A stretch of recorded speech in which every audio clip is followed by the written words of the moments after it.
uh, discussions. So yeah. Um, yeah, thanks again for joining. My name is Yazan, and I'm the Climate Justice Project Officer at the Joint Council for the Welfare of Immigrants. I have been part of both movements, but currently working on developing policy and communication guidelines on the climate migration intersectionality, and especially on climate-induced displacement and migration at JCWI. And alongside that, we are part of a coalition of groups who have been organizing at the intersectionality of climate and migration justice over the last year, aiming to strengthen understanding of the links between climate and migration to facilitate solidarity and joint campaigns between the two movements.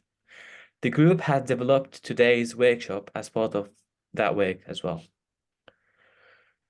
The strive for justice is how these two issues and two movements intersect, and through building solidarity, together we can win a world where all people live in freedom and dignity.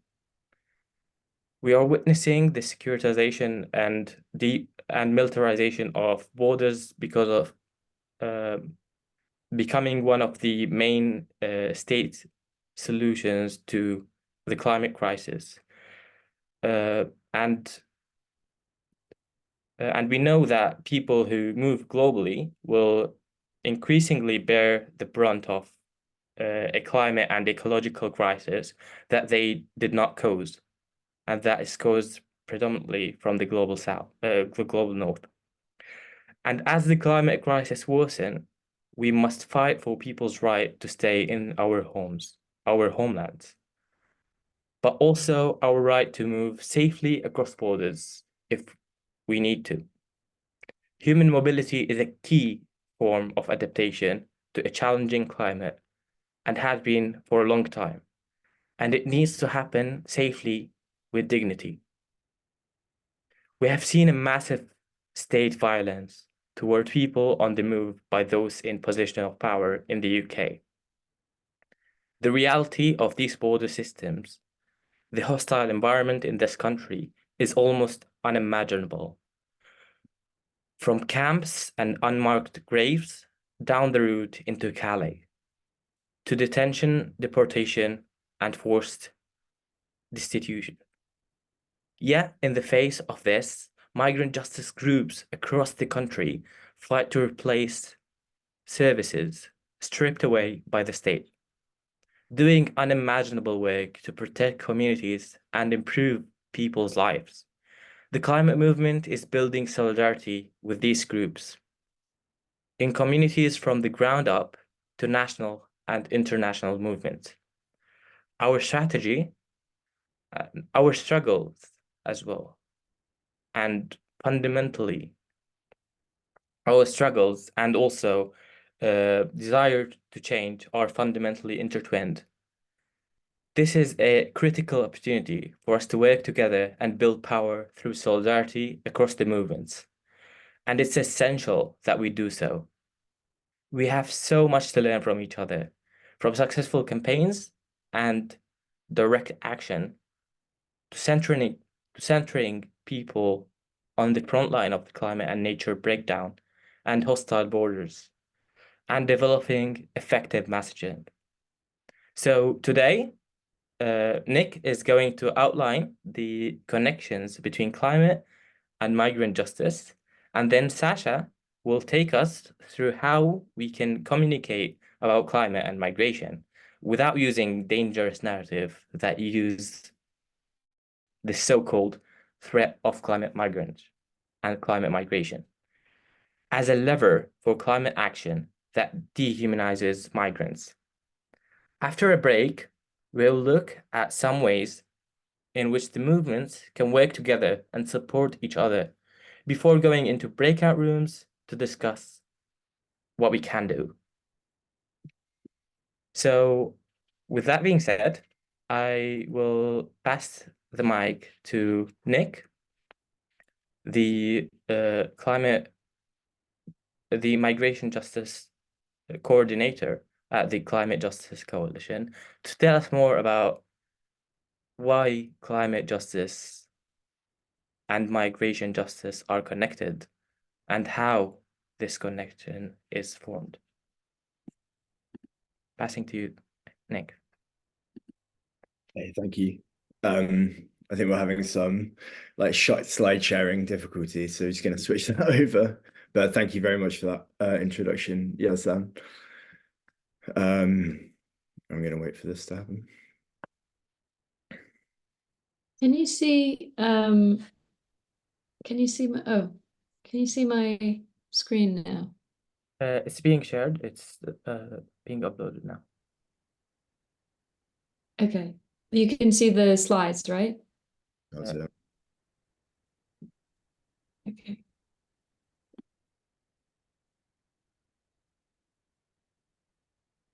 Does that work? Like, that's not my email, it's my slides, right?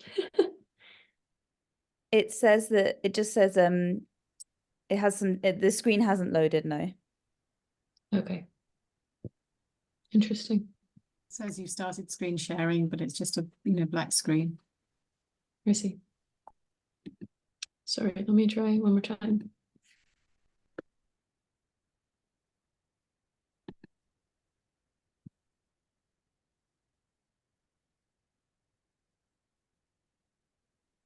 Huh. I can try and do mine.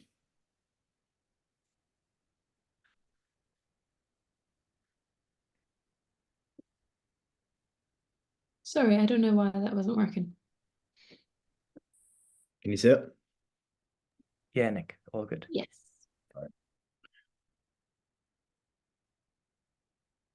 Okay.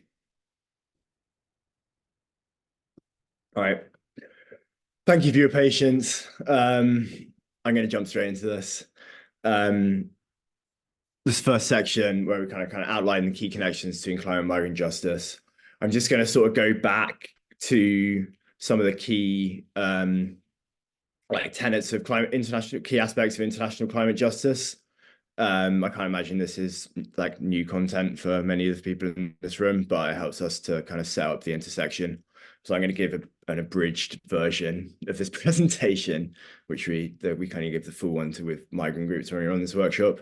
But there'll be a time at the end of like my bit for some Q&A. All right. So at the heart of climate justice is the understanding that climate change is a political and economic problem, not purely an environmental one. It's a good quote from Mary Robinson, the former UN Commissioner for Human Rights, described it as probably one of the greatest human rights challenges of the 21st century.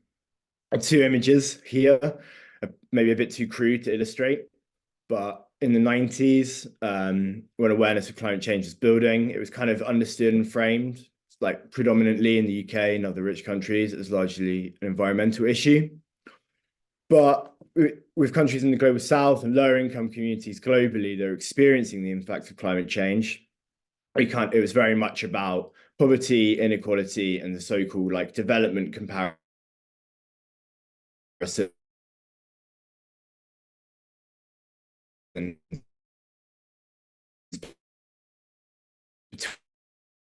between countries in the global north and the global south. Be separated isn't just a concern, it's connected to the poverty and also around the world. So what drives climate justice is kind of fundamentally that climate change is disproportionately affecting the lives of people and countries least responsible for causing it. And these people will experience further poverty and further harm if the policies we pursue to address climate change doesn't take a justice approach. A kind of clear example here is the stripping away of indigenous land to mine critical minerals for the EV market, for electric vehicle markets, or as we're going to come to extensively, the militarization of borders as a way to control the impacts of climate change. So to understand why those least responsible are impacted the most,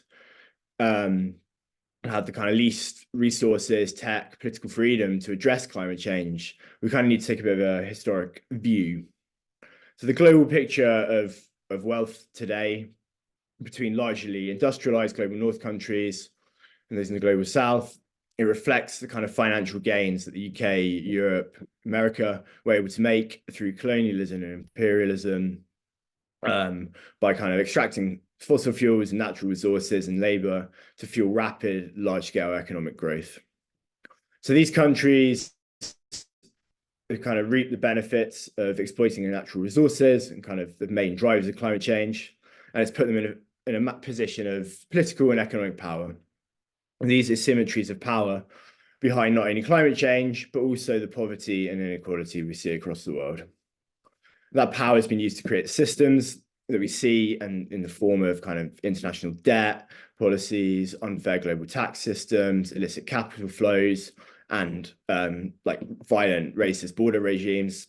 It's taken much needed money away from poorer countries, poorer communities, and preventing them from investing in essential public services, health systems, social protection measures, leaving many unable to protect the lives and livelihoods of their citizens. This is the same when it comes to making decisions globally about how to tackle climate change. The same asymmetries of power are at play. So, whilst wealthier nations carry on polluting, refuse to pay their fair share for the damage they've caused, the effects of climate breakdown are growing, and as are the costs of adapting to the heating world. Communities across the global south are calling for financing for loss and damage, compensation for what they've lost or they're losing, and this kind of support, or like financial support or whatever, for those on the front line of climate change, kind of has different names, different nuances, different aspects in different spaces. But I always go to the Warren wants kind of 3 key points that are on the screen, because it's nice and simple. Like rich polluting nations, corporations must immediately stop doing the harm. They've got to repair the harm that they've caused, and they've got to compensate for the harm that cannot be repaired. So in the migrant justice world, or the kind of intersection that we work in, these kind of actions would come under this idea of the right to stay, which we're going to keep coming back to, which is to defend those who have done the least, defend those communities that have done the least to cause climate change globally from its deepening effects. Which basically moves us on nicely to the kind of core connections between climate, migration, and borders. All right. So, as the climate crisis worsens and the impacts upon people in marginalized communities becomes more severe, more people are going to be forced to leave their homes. Mitzi Janelle Tan, who's an international climate justice activist from the Philippines, spoke really powerfully recently at an event we held about how extreme weather events caused by climate breakdown are destroying communities in the Philippines. And this is forcing people all over the country to move from their homes. But at the same time, they're not able to adapt to these disasters because of the legacy of colonialism, of extractive capitalism, which means that the infrastructure and the economy are not resilient enough to protect the lives and livelihoods of their people from the effects of climate breakdown. And this is, as I've already said, directly because of the exploitation by rich nations and rich corporations that have profited from causing that breakdown. So as people leaving the Philippines for work or for a safer, better life, are often met by kind of violent, racist border policies. They try and come into the countries in the global north. These policies are designed to protect the resources of the north whilst providing cheap labor to exploit and to perpetuate these systems of inequality. The exploitation of people and planet for profit are 2 sides of the same coin. It's the extractive capitalist system that will drain kind of every last drop, in the words of Rishi Sunak a couple of months ago, of oil, and wreck the earth for the benefit of the few.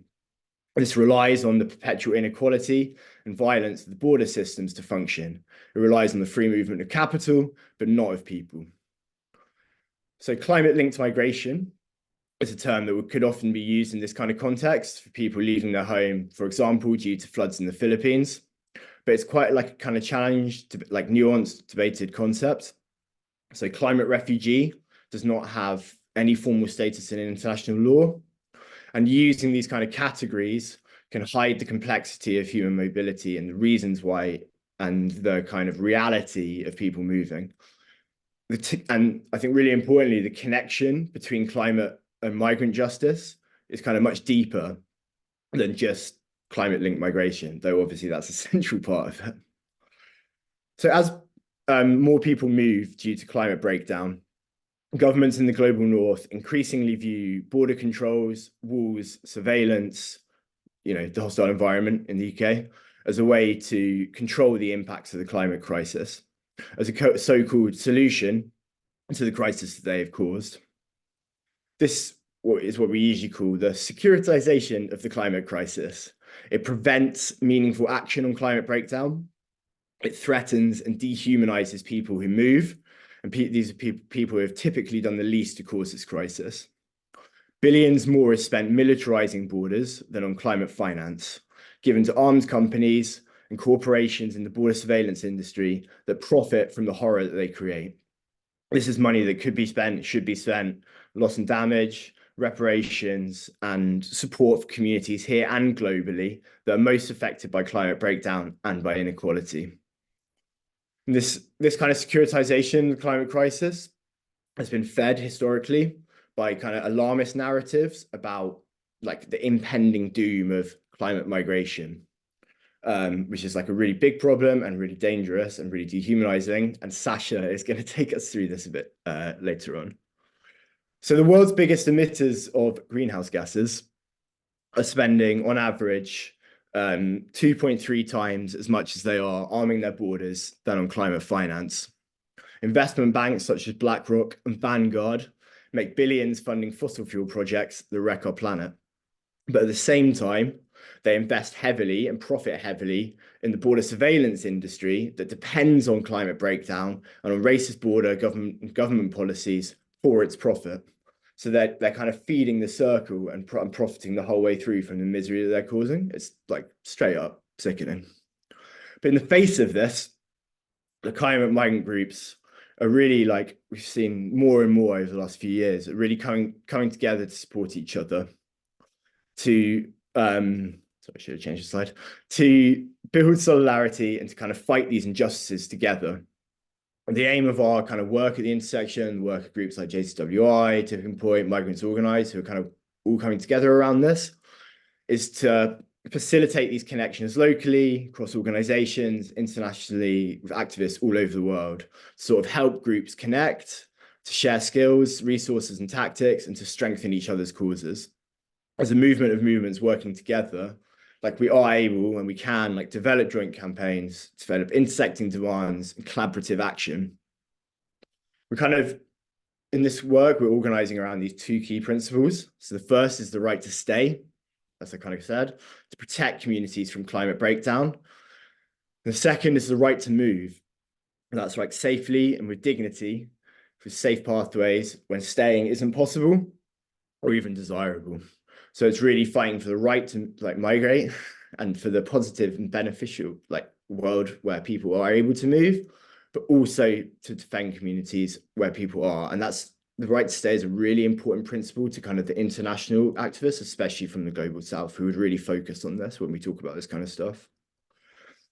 In this work, it's really important, I think, to acknowledge the climate movement's role kind of historically in perpetuating harmful narratives and practices that have sometimes undermined migrant justice and racial justice, as well as addressing the kind of resource inequality between the kind of bigger, more funded climate groups and the kind of more local migrant justice groups working on the front lines of the hostile environment.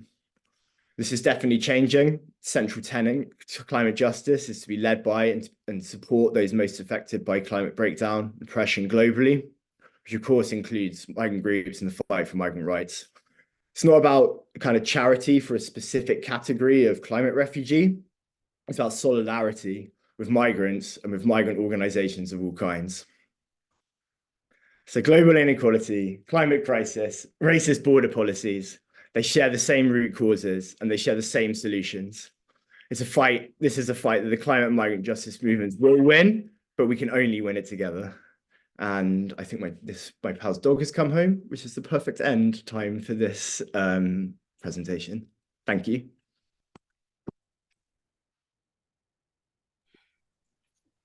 Thank you, Nick. okay. I'll pass it now to Sasha to tell us more about understanding dangerous narrative and how could dangerous narrative shape a dangerous understanding of what is climate migration and who are and the people who are moving because of climate change and nature crisis as well.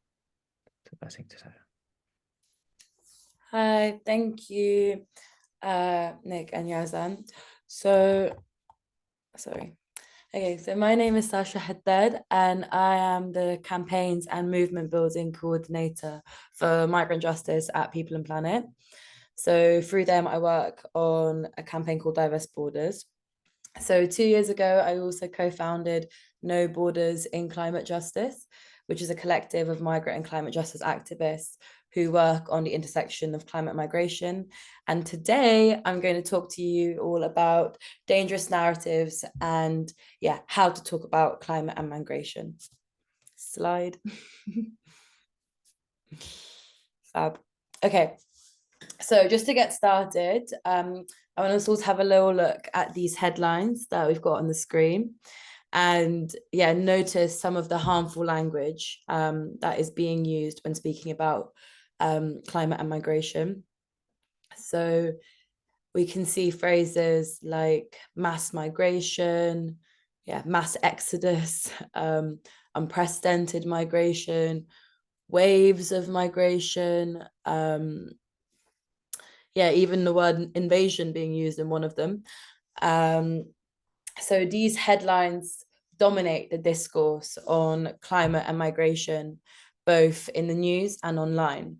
And so even in 2022, more than 1 in 10 tweets on climate and migration used these harmful narratives. So this has been in part because of the Global North climate movement's attempt to convince governments for more urgent climate action.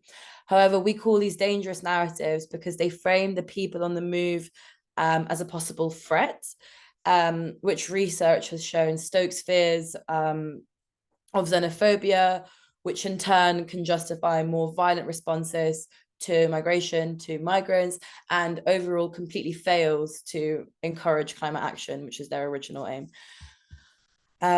Slide. Thanks. So who benefits from threat narratives? So this is why some right-wing politicians, the security establishment, and also anti-migrant groups are attempting to co-opt and extend this threat framing to climate migration in order to push their own agendas. So framing climate change as a national security threat can have unintended consequences like harsher migration controls, but also limit civil liberties and democratic freedoms as previous security narratives have done in the past. So from a policy standpoint, it can shift the climate response into the hands of the security establishment who heavily rely on the growing border and surveillance industry. So this industry is becoming highly lucrative and relies on the movement of people and against their criminalization for profit. Slide. Thanks. So I've already spoken about the first 2 communication challenges, which are communicating scale and urgency, and also how the climate crisis is being co-opted. But let's look at the third one. And the third challenge is around the use of the term climate refugee. So formal pathways for climate migration are severely underdeveloped, and there is no law regulating the treatment of climate-linked migration. So while there is still a need for legal recognition, refugee advocates have cautioned that renegotiating the refugee treaty will almost definitely result in weaker protections for everyone. Slide. Thank you. So to pivot, I want to show you a quick example of how you can change dangerous narratives. Using the example of Greta Thunberg. So on the left is a tweet from Greta, and it was one of the highest reaching tweets on climate migration in the last 2 years. And so again, you see this dangerous narrative show up, this kind of urgency, overestimation of numbers, and using it to incite, creating a threat narrative. So in comparison, the tweet on the right, after the dangerous narrative brief was actually given to her, you can see a clear difference in her language and framing, where she provides more context and raises migrant justice. General points to avoid dangerous narratives, the 3 main points: not to use crisis language, not to talk about migration as some sort of future threat, and also to avoid future projections, instead of talk about solutions. Slide. Thank you. So what is our core framing to communicate about climate and migration? So a framework for progressive communications follows the value, villain, vision structure. So value: humans have always moved. Migration has always been an opportunity for people to build better lives. We need to start appealing to shared values rather than to the problem. This has shown time and time again to be more effective at shifting public opinion. 2, villain. So shift to the profiteers. So shift from migrant and refugees being stigmatized and villainized and criminalized to the real villains of the story, which are the companies, the CEOs, the banks, the investors, the insurers, the governments, state actors, who profit from the hostile environment. So these actors are intentionally stirring up hatred and division and scapegoating people on the move to both push through hardline policies and also to distract attention from their failures elsewhere. And finally, vision. For climate justice to equal migrant justice, our vision is the right to stay, as we've spoken about before. So for communities to be protected and to thrive despite the impacts of climate change, and also the right to move. We mean the right to move safely and with dignity when it is not possible to stay. Thank you.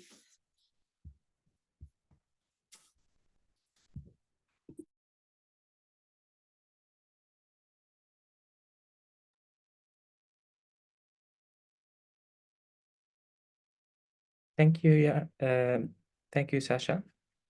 Now we are having a 5 minutes break, and I appreciate that this is a lot of information to take in. So please feel free to take a few minutes to go up, to get up and stretch, get a cup of tea, or whatever you like to drink.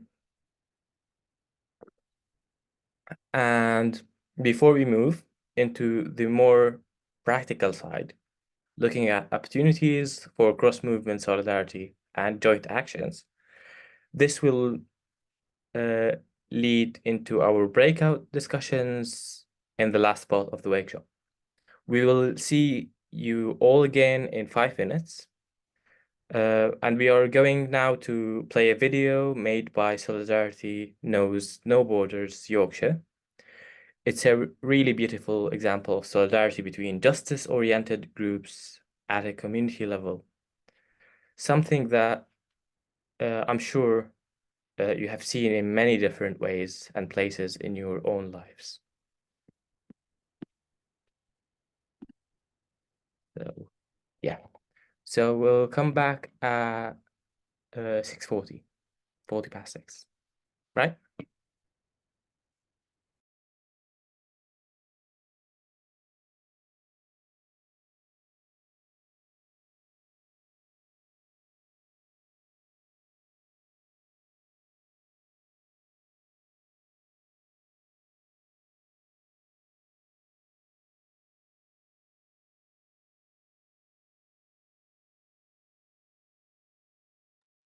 The world we want to see is a world where there is justice, where everybody has dignity. That's and the video is not People playing. enjoy their human rights because they are human beings. I'll do it from mine. Sorry? The video is not playing. I'll try and do it from mine. Oh, 1 second. Is it now working? No. Sorry. It's all right. I'll take it over. Okay. Go with that.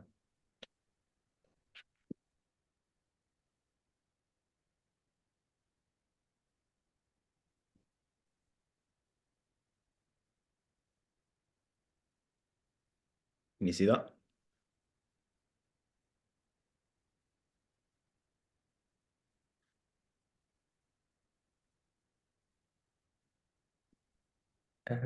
No, it's a black screen.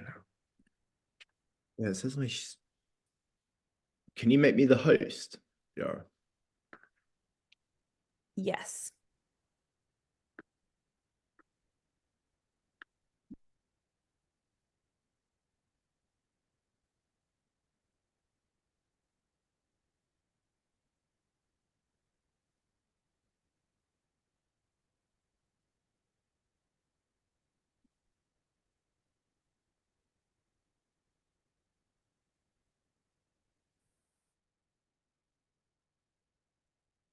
Can you see that?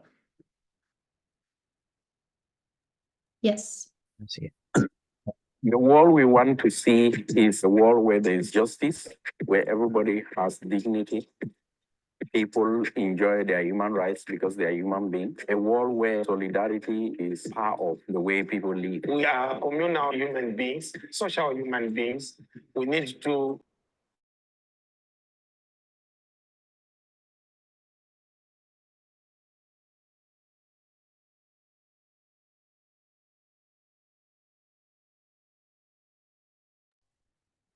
We've lost the sound, Nick, now.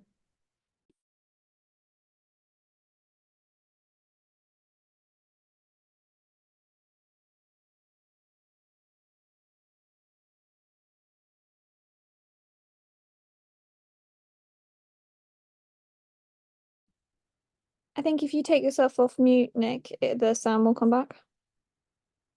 for rundown housing. And also, they basically cannot live their lives and their rights are taken away. If your immediate emergency is your climate emergency, join up with people fighting the climate emergency. But don't forget the migrant. Don't forget the struggling nurse. Don't forget your neighbour next door. It's building work, but with a belief that it can be better. The societal winds are pushing us towards being broken and being shut off and being siloed and therefore fearing the other. So making sure that we challenge that, not just by doing the actual work of changing the system, but by coming together and living what it truly means to be in community together and in solidarity with each other. It's absolutely crucial, and it will give us that energy and that joy we need to do the work we need to do. Coming together right now to build a migrant justice movement is crucial. We need to come together. Humanity is about hope, and hope is with us and will always be with us. Communities don't want to be divided. Neighbors don't want to be divided. You can take action with us by challenging the hostile environment. Check us out. Solidarity knows no borders, and sign up and join the movement for migrant justice.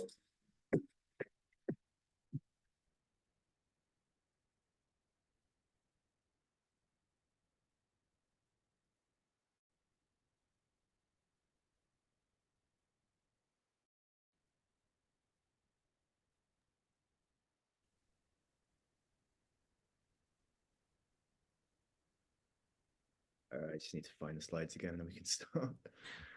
It will continue as soon as we have this. I'm actually going to start and the slides will come up. So Love it. fabulous. All right. So thanks for watching that video. So I'm going to talk a little bit about solidarity between the struggles. And so we showed that video because we think it's a great example of solidarity between different justice orientated groups at the community level.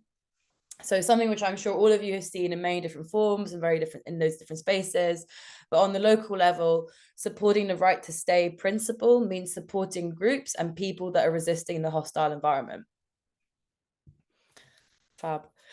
So this kind of solidarity means working to embed anti-racist principles in our policies and practices, making the extra effort to support marginalized groups in a way that is led by them, not by our own assumptions. It means identifying and dismantling cultures of exclusion, even where unintended, in our organizations. We've seen that when groups ensure that racialized people and people with non-citizenship status feel welcome and able to flourish in decision-making spaces, it helps to center justice in the climate movement and also build trust and facilitate solidarity across migrant and racial justice movements. So we can also build power across the movements by linking the issues in our campaigns and communication. For example, supporting campaigns for meaningful loss and damage funding, which many climate groups have taken up, applies the right to stay principle on the international level. Platforming migrant speakers on demos, campaigns, and issues, and on social media helps to cross-pollinate the movements without falling into the dangerous narrative traps. We can be explicit that the climate crisis will hit the working class hardest, and the working class, globally speaking, is predominantly racialized people. It's not race or class, Stuart Hall told us. Race is the modality in which class is lived. So one of the most exciting parts of cross-movement organizing is the opportunity to share skills and resources to strengthen our collective power and create meaningful change. We have so much to learn from each other, from successful campaigns and direct action to centering people on the front line of climate breakdown and hostile borders, and also developing effective messaging. So all over the country, we are seeing groups in the climate and migrant justice movements build more trust and more solidarity in different ways in different places. From the cross-movement space, we can build powerful joint campaigns working together against joint targets. So I wanted to give an example from my own work of effective skill sharing. So at People and Planet, where I work, we launched our Divest Fossil Fuel campaign in 2013, which demanded that all UK universities divest from the fossil fuel industry. So as a result of campaigning over the past 11 years, way over 100 universities have now divested. So then in 2021, we launched the Divest Borders campaign, which took the exact same format and the exact same framework as Divest Fossil Fuels, but instead we targeted the border and surveillance industry. Since we already had all the materials, knowledge, and tactics from Divest Fossil Fuels, it greatly strengthened Divest Borders campaign. And so, yeah, the climate movement have been doing amazing work targeting this industry and the companies that finance the fossil fuel industry. So skill sharing between climate migrant justice groups is a great way to build power and to make positive change. Slide. Oh, fabulous. So we've spoken a lot about, in this workshop, we've spoken about the border and surveillance, or the BSI industry. And I just wanted to illustrate what this industry incorporates and speak a little bit about taking action against them. So here in this graphic are just some companies which form part of the border and surveillance industry list. And we can divide these into 4 sections. So we have management and security of immigration detention centers, transportations and deportations, border policing and surveillance, advisory and support. And there is also a section for capital. So these are the companies that finance this industry. So I'm sure some of these companies will be recognizable to you, as a lot of them will have, their fingers in a lot of pies. And also there's some overlap here, especially in the border policing and surveillance department, with companies involved in the arms industry, as we see borders become more and more militarized. So targeting corporate actors is just as important as targeting state or governmental ones, since, as we said before, borders are extremely profitable. And so border companies such as these often lobby governments to increase anti-migrant sentiment and policies so that they can profit more. So I am currently doing a project where I'm mapping the sites of all the border and surveillance industry companies in the UK. And as is no surprise, there is a lot of them. And so it'd be amazing to see these being targeted in the same ways as fossil fuel companies are now being targeted. So I'm now going to pass on to Yara, who will speak a little bit about joint finance targets for both climate and migrant justice groups. Hello, everybody. So my name's Yara, and I am a fossil finance organizer at Tipping Point. So it would be really helpful to me to get a sense of who here has heard the phrase fossil finance before, and has anyone here done any fossil finance campaigning? If you could just pop that in the chat, so we can get a sense of who knows what I'm talking about when I say fossil finance. So I'm going to start from the beginning. So companies who are fossil fuel companies like Shell, for example, and companies that are part of the border surveillance industry like G4S or Serco, you might have heard of. These companies rely on investment from banks and asset managers to finance the work they're doing. And they also rely on insurance. Without the investment from banks and asset managers, and without insurance from insurers, fossil finance infrastructure projects and border and surveillance infrastructure projects cannot happen. So without investors and insurers, you don't get detention centres, and you can't get pipelines, you can't get coal mines, and so on. So while our primary targets are the companies in the border and surveillance industry and the fossil fuel industry, some really useful secondary targets are the banks, asset managers, and insurers propping them up. And you might have already heard of campaigns targeting these secondary targets in the form of divestment campaigns. So pension divestment from fossil fuels, pension divestment as part of the BDS Palestine Solidarity Movement. That is a kind of finance approach to justice. So I'm going to give you an example from the climate movement where this has worked really well, which is on the next slide. Oh, sorry. Yeah. So the East Africa crude oil pipeline, you can see, is a project that is planned to happen from Lake Albert in Uganda to the coast in Tanzania. And activists in East Africa, in Uganda and Tanzania and Kenya, have been working in solidarity with activists in France and England to target the banks and insurers that would provide financing and insurance for this project. So far, they've got 28 European banks and 27 European insurers to rule out backing the East Africa crude oil pipeline or the companies that are managing the project. And what this has resulted in is that the project has been delayed for years and years and years. And it is really reduced the chances of this project going ahead. So targeting finance and insurers really works, particularly when governments have already okayed the infrastructure projects, and particularly when it's really useful for leveraging the fact you're in the global north to be in solidarity with people in the global south. And it's a really good example of right to stay, because people are being displaced all along the route of the pipeline, and obviously they would rather just stay in their homes than migrate. And sorry, if we go back a slide.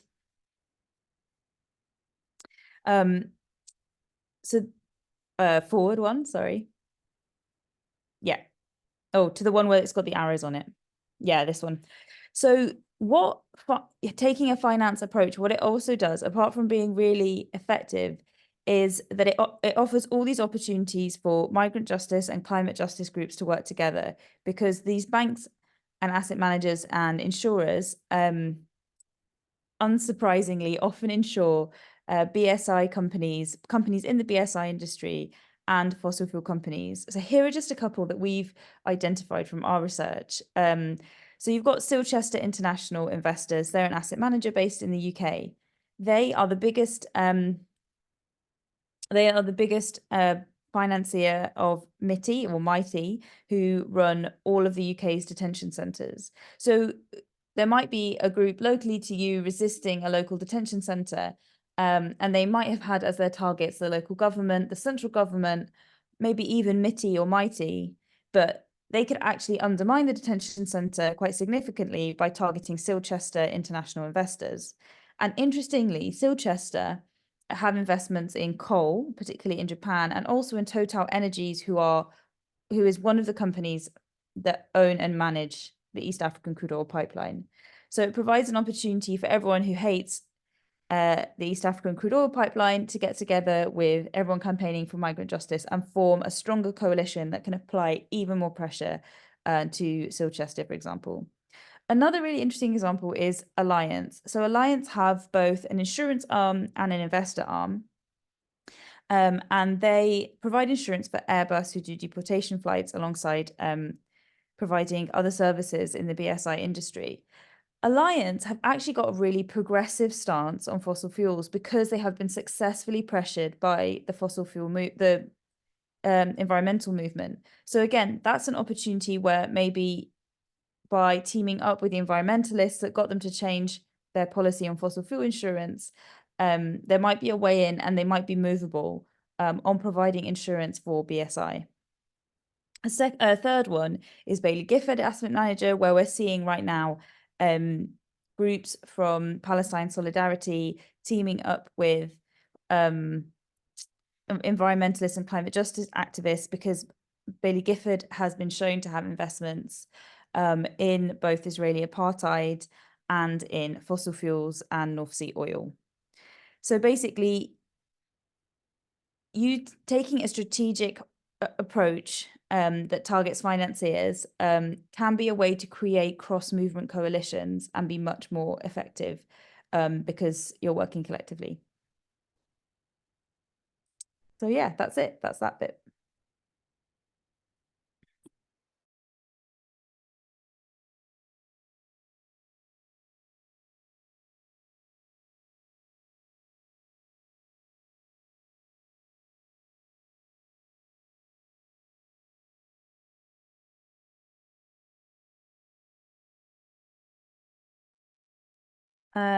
Nick or Yaz, shall I hand back to you?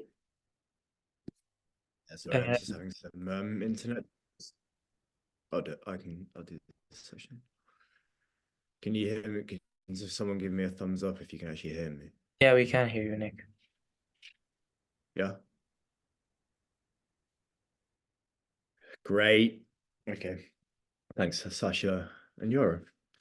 I think this is like these kind of opportunities for joint action, solidarity, and skill sharing, like just really exciting. I think it's really like most exciting part of the kind of intersectional work that we're trying to do. So now we're gonna move into breakout rooms. I think I can't actually see how many people there are on the call now because of my screen sharing, but I think we're going to go into two different breakout rooms, and the kind of facilitators, like the crew and the organizing workshop, will just join each room, and we'll kind of facilitate and help take notes. And we're going to go through these two questions in turn, but also, like, since there's just a few of us, like if you have other questions or comments or feedback or whatever, we want to keep it quite open. Just remember that to respect each other's views and each other's time and experiences, keep your contributions short so that we can hear from everyone who wants to speak. And at the end, we'll get a bit of feedback before the end. Okay, if we're happy with that,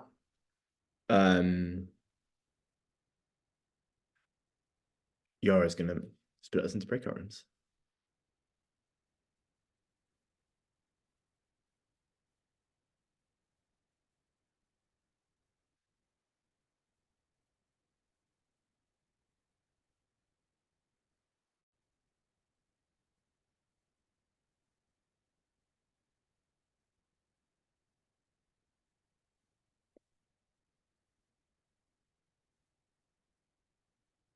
Oh, nice.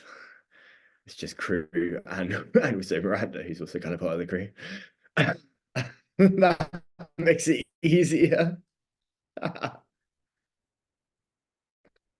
Oh, I think I'll join I can't hear you. I'll join room 1 and as a co-host to do the facilitation, but let me know maybe in the WhatsApp when it's time to bring it back, and I'll close the rooms unless one of you wants to close the rooms when you're ready.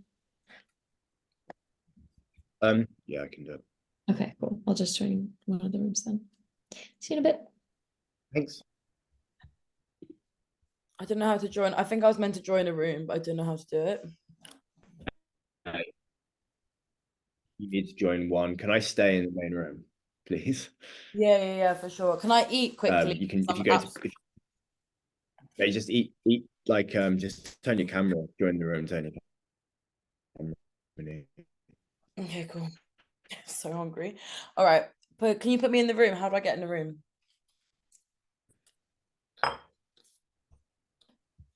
Frozen. And then click on breakout rooms, and then you go to the breakout and you just click join. Can you see it? Okay. It's on the bottom panel.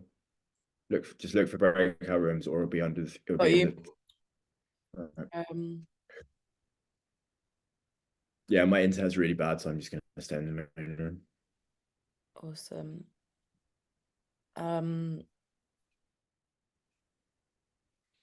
To be fair, we've only got 2 rooms, and Sadie's in one of them and Yara's in the other.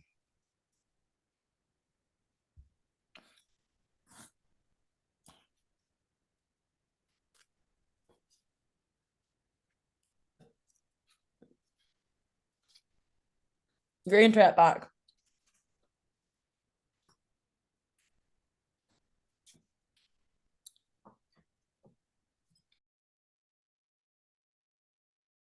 Such a ridiculous voice.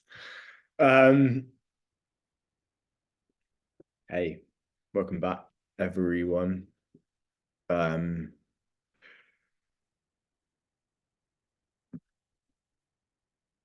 you for all your contributions and participation in the breakout rooms. We'll get a bit of feedback, even though there are only 2 rooms. I don't know if someone from the first room wants to just like summarize some of the points that were made, or say what you were talking about. Can be a facilitator, or if anyone else is keen. I've made the notes, so I don't mind doing it. It's probably easier for me. And I know Martin and Colette are joining with difficulty, like speaking from phones and so on. And there was some like really cool and varied ideas. So quite a lot of interest in joining Solidarity Knows No Borders, maybe in Yorkshire and in London. Sasha, so I don't know if you can share more about how to do that. That might be really cool, both from Martin and Michelle. So there was mentorships and training with migrant women and in schools, collaboration with local groups. We heard about this amazing conference that Yazan organized for people multiply affected by the crisis in the global north and south. There was a really good idea about sharing like political networks.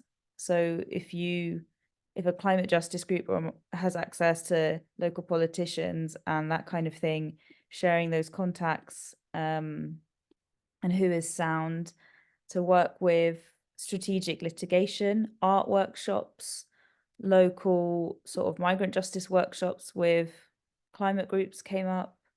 Yeah, did I miss anything out, Yazan?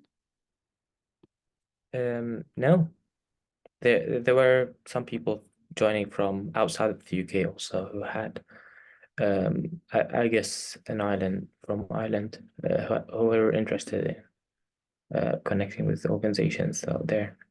So Great, thank you. Sounds like a chat. I was just going to say about supporting SKMB. I put a link to their website, which is brand new actually, in the chat. But it's also good to follow them and follow Migrants Organize, who is one of like the kind of core founding organizations on social media.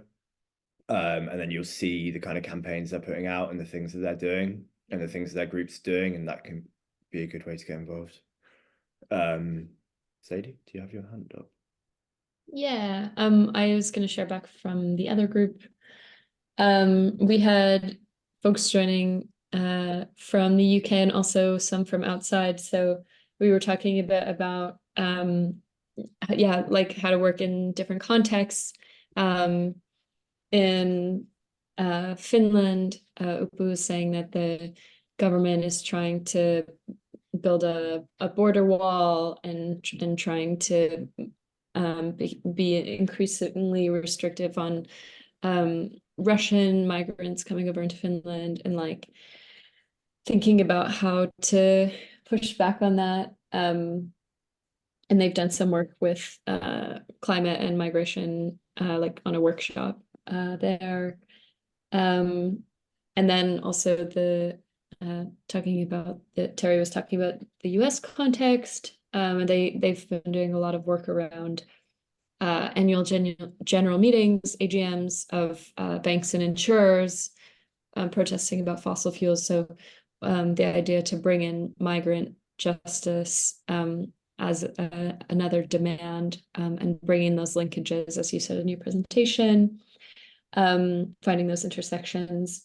And then we talked a bit about how it would be useful to have community organizing skills and resources to support networking, coalition building, where sometimes people get really stuck into activism, but then they get burnt out, how to maintain sustainable coalition work. And also questions around how to get engaged in places where there isn't already a lot of activism happening around these things. Like, how do you make those connections in the first place when there aren't, for example, active climate or migrant justice groups working? And that, I don't think there's like a good easy answer to that one, but it's a good thing to think about. So yeah, if anyone else wants to come in, please do.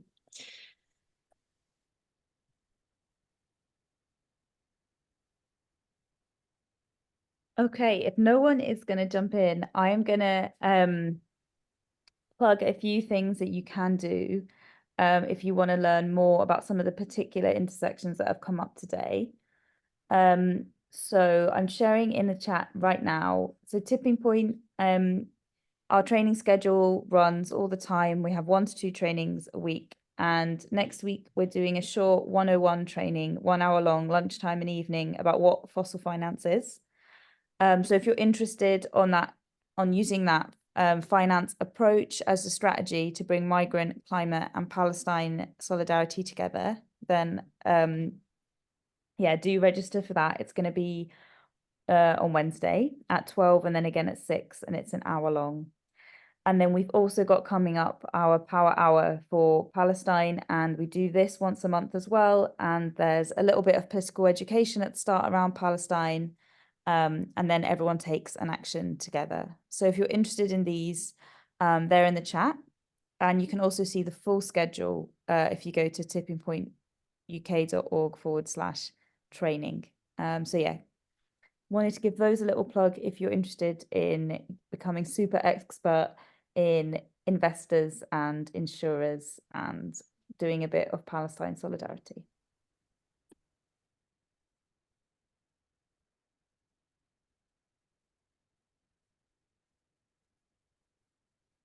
Thank you so much, yeah. Sounds like a really exciting workshop. Yeah. So yeah, thank you to everyone for your contributions and for sticking with us late into Thursday evening. We really appreciate that. We really appreciate everyone's idea and thoughtful contributions. To sum up, as the climate crisis worsens, we must fight for people's right to stay in our homes, our homelands, but also our right to move safely across borders if we need to. Human mobility is a key form of adaptation to a changing climate and had been so since the beginning of humanity. And it needs to happen safely with dignity. there are a lot of great resources on all the issues discussed today, which can all be found in the Climate Justice Coalition websites.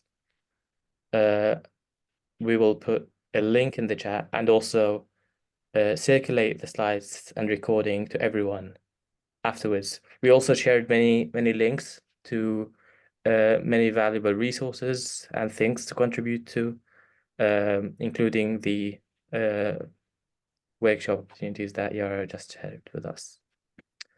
There are many groups planning and working at the intersection of climate and migrant justice, and many really exciting projects planned this year.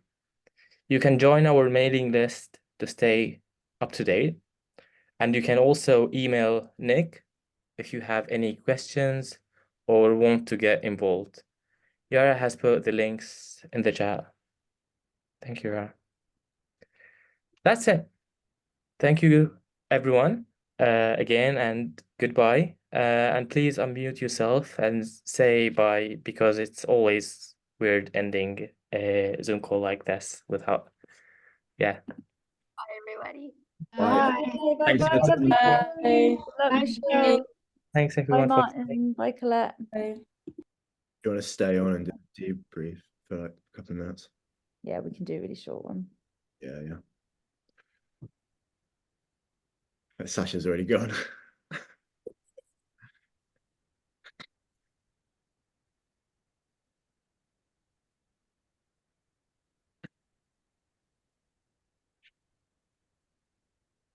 Great. Thank you so much, Yazam, for stepping in last minute to do the sharing. Massively appreciated. It's really good to have a good mix of us from the different organizations.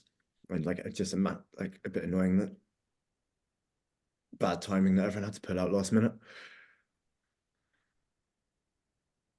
Any thoughts from you guys? Since did you come to the last one? Or was it just the one with the Sea of Sanctuary? Yeah. I came to that, yeah.